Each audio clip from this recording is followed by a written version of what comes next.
Welcome to క్షణం TV. దేశ ప్రధాని నరేంద్ర మోదీ పుట్టినరోజు సందర్భంగా దేశవ్యాప్తంగా స్వచ్ఛతా హీ సేవ అనే నినాదంతో సెప్టెంబర్ 17 నుండి అక్టోబర్ 2 వరకు స్వభావ స్వచ్ఛత, సంస్కార స్వచ్ఛత అనే కార్యక్రమం చేపట్టారు. ఇందులో భాగంగానే మంగళవారం ఆదోనిపట్నంలో మున్సిపల్ సచివాలయం వెలుగు సిబ్బందితో కలిసి స్థానిక MLA doctor PV Parthasarathi, sub collector Maurya Bharadwaj rally చేపట్టారు. మున్సిపల్ కార్యాలయం నుండి శ్రీనివాస భవన్ సర్కిల్ మీదుగా ర్యాలీ నిర్వహించి భీమాస్ కూడల్లో ప్లాకార్డులతో పర్యావరణ పరిరక్షణ కోసం ప్రతి ఒక్కరూ కృషి చేయాలని పిలుపునిచ్చారు. తదనంతరం స్థానిక ఎమ్మెల్యే డాక్టర్ పివి పార్థసారథి మాట్లాడుతూ దేశ ప్రధాని నరేంద్ర మోదీ పుట్టినరోజు సందర్భంగా దేశవ్యాప్తంగా చేపట్టిన స్వచ్ఛతా హీ సేవ కార్యక్రమంలో భాగంగా ఈ రోజు ఆదోనిపట్నంలో వివిధ శాఖల అధికారులతో కౌన్సిలర్లతో కలిసి ర్యాలీ నిర్వహించడం జరిగిందని, దీని యొక్క ముఖ్య ఉద్దేశం ప్రజలందరూ కూడా పరిశుభ్రత పాటించాలని, అపరిశుభ్రత వల్లనే 70% ప్రజలు అనారోగ్యానికి గురవుతున్నారని, అలాగే ప్రజలందరూ కూడా ప్లాస్టిక్ నివారణకు కృషి చేయాలని, ప్లాస్టిక్ వాడకం వల్ల ప్రజలకు హాని కలుగుతుందని, ప్రతి ఒక్కరూ కూడా ఇంటి నుండి వస్త్రాలతో కూడిన లేదా పేపర్లతో కూడిన చేతి బ్యాగులను వాడాలని సూచించారు. ఈ కార్యక్రమంలో పాల్గొన్న ప్రతి ఒక్కరికి పేరు పేరున ధన్యవాదాలు తెలిపారు. దేశమంతా కూడా ఈరోజు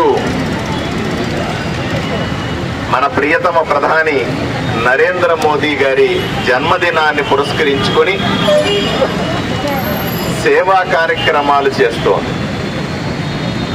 వారోత్సవాలుగా చేస్తున్నటువంటి నరేంద్ర మోదీ గారి జన్మదిన వేడుకలను దృష్టిలో పెట్టుకొని ఈరోజు మొదటి రోజు స్వచ్ఛతా కార్యక్రమాన్ని చేపట్టాం. ప్రధానమంత్రి ఎప్పుడూ చెప్పే ఒకే ఒక మాట, స్వచ్ఛతే ఆరోగ్యమని, స్వచ్ఛతే మన దేశానికి పురోగతి చేస్తుందని, స్వచ్ఛంగా ఉండడం, మన పరిసరాలను స్వచ్ఛంగా ఉంచుకోవడం ద్వారానే మనం అభివృద్ధి సాధిస్తామని నమ్మి ఈ కార్యక్రమాల్ని గత 7 సంవత్సరాలుగా జరుపుతా ఉన్నారు. ఇది 7వ సంవత్సరం వారోత్సవాలు జరిపే సందర్భం. ప్రతి ఒక్కరూ కూడా స్వచ్ఛతను పాటించడం గురించి, చేతులను శుభ్రంగా పెట్టుకోవాలి, కడుక్కోవాలి. అలాగే చెత్తను ఎక్కడంటే అక్కడ వేయకూడదు. మనకు మామూలుగా అలవాటు ఉంటుంది, మన ఇంట్లో చెత్తని పక్కింటి ముందు వేస్తాం. ఇటువంటి వేయకూడదు, చెత్త డబ్బాలో మాత్రమే వేయాలి. దాన్ని కూడా చెత్తను కూడా 2 రకాలుగా తడి చెత్త, పొడి చెత్తగా 2గా చేసి వాటిని శుభ్రంగా వేస్తే మున్సిపాలిటీ వాళ్ళు తీసుకెళ్లి దాన్ని డిస్పోజ్ చేయడం జరుగుతుంది. చాలా మందికి ఈ ఊర్లో ఇంకొక అలవాటు కూడా ఉంది. ఇంట్లో చెత్త అంతా మన దగ్గర ఉన్నటువంటి వస్తువులని తీసుకెళ్ళి కాలంలో పడేస్తారు. ఈ కాలంలో పోయడం వల్ల కొంత దూరం పోయి బ్లాక్ అయిపోతూ ఉంటుంది. దాన్ని తీయలేక మున్సిపాలిటీ ఉద్యోగులు నానా బాధపడుతూ ఉంటారు. ఇప్పుడు దయచేసి చెత్తను తీసుకెళ్లి కాలువల్లో వేయకూడదు. ఎక్కడైతే మీ వీధి చివర ఉన్నటువంటి డస్ట్బిన్ లేదా ఇప్పుడు చెత్త కలెక్ట్ చేసుకోవడానికి ఇంటింటికి వచ్చి తీసుకుంటున్నారు ఆ చెత్తని. అలాగే ఇవాళ తప్ప కాలువల్లో పడేయడం, కాలువల్లో వాటర్ బాటిళ్ళు, ప్లాస్టిక్ వస్తువులు లేదా కవర్లు, మన ఇంట్లో పనికిరాని వస్తువులని కాలువలో పడేయడం, వాటిని తోసేయడం అనే అలవాటు మానుకోవాలి.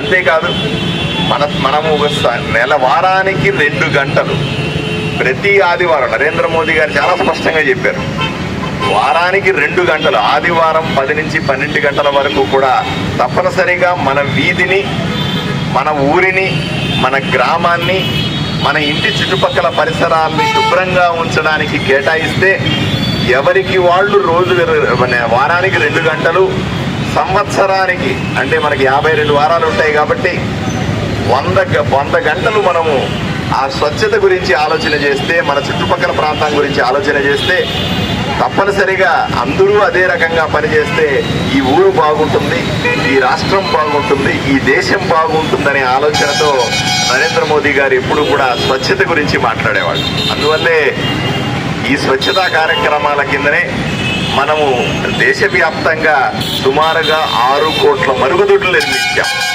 మహిళలు బయటికి వెళ్ళి మరుగుదొడ్లకు వెళ్ళడం, ప్రజలు మరుగుదొడ్లు లేకుండా ఇబ్బంది పడడం, మహిళల ఆత్మగౌరవానికి సంబంధించిన అంశాన్ని దృష్టిలో పెట్టుకొని మరుగుదొడ్లను దేశవ్యాప్తంగా నిర్మించాం. ఇప్పుడు కూడా నిర్మిస్తూ ఉన్నాం. ఆదోనిలో కూడా పలు ప్రాంతాలలో నేను ఎమ్మెల్యే అయిన తర్వాత ఎన్నో ప్లేసుల్లో ఐడెంటిఫై చేశాం. సుమారుగా 10 ప్లేసెస్లో మనం కొత్తగా మరుగుదొడ్లు నిర్మించే కార్యక్రమాన్ని, పబ్లిక్ టాయిలెట్స్ని ప్రజలకు అవసరమైన రోడ్లు పోతున్నప్పుడు, బజార్లకు వచ్చినప్పుడు అందుబాటులో మరుగుదొడ్లు ఉన్న అంశం దృష్టిలో పెట్టుకొని వాళ్ళకు ప్రత్యేకంగా మరుగుదొడ్లు అందుబాటులోకి తెచ్చే కార్యక్రమాన్ని కూడా చేపడతాం. ఇట్లా దయచేసి ఆదోని ప్రజలందరినీ కూడా, రాష్ట్ర ప్రజలందరినీ కూడా నేను విజ్ఞప్తి చేస్తా ఉన్నా, స్వచ్ఛతా ఉద్యమంలో పాల్గొనండి. స్వచ్ఛతా ఉద్యమాన్ని ఏదో ఈరోజు ఒక కార్యక్రమంగా కాకుండా ప్రతిరోజు చేసే కార్యక్రమంగా, ప్రతి ఒక్కరూ ఇంట్లో వాళ్ళు చేసే కార్యక్రమంగా, ఇది మన దైనందిక జీవితంలో భాగంగా ఆలోచన చేసిన రోజు తప్పనిసరిగా ఊరు బాగుపడుతుంది, ఊరు శుభ్రంగా ఉంటుంది. ఊరు శుభ్రంగా ఉంటే మనం ఆరోగ్యంగా ఉంటాం. మీకు ఒక్కసారి అర్థం చేసుకోవాలి, 70% జబ్బులు మన పరిసరాలు శుభ్రంగా లేకపోవడం వల్ల వస్తాయి. దాని మీద వాలిన ఈగలు మన ఇంట్లో ఆహారం మీద వాడడం కానీ, పరిశుభ్రంగా లేని ప్లేసుల్లో పెరిగేటువంటి దోమలకు సంబంధించిన వాటి వల్ల కానీ, దానివల్ల వచ్చే దుర్గంధం వల్ల కానీ, ఎక్కడైతే పరిశుభ్రంగా లేదో అక్కడ బ్యాక్టీరియా ఫంగస్లు పెరగడం వల్ల కానీ, ఇలాంటి ఎన్నో సమస్యల వల్ల 70% జబ్బులు వస్తాయి. మనం బాగానే ఉంది, మనం చెత్తని యాంటీఆడ పడేస్తా ఉన్నాము, మురుగు నీళ్ళు వచ్చి మన ఇంటి ముందు చేరుతా ఉంటే పట్టించుకోకుండా ఉన్నాం, లేదా వీధుల్లో అంతా కూడా నీళ్లు చేరుతా ఉంటే, వర్షానికి నీళ్లు చేరుతా ఉంటే ఎవరికి పాటే వాళ్ళు ఉన్నాం. కానీ దానివల్ల వచ్చే జబ్బులకి ఎంత ఖర్చు పెడుతున్నామో ఒకసారి ఆలోచన చేయండి.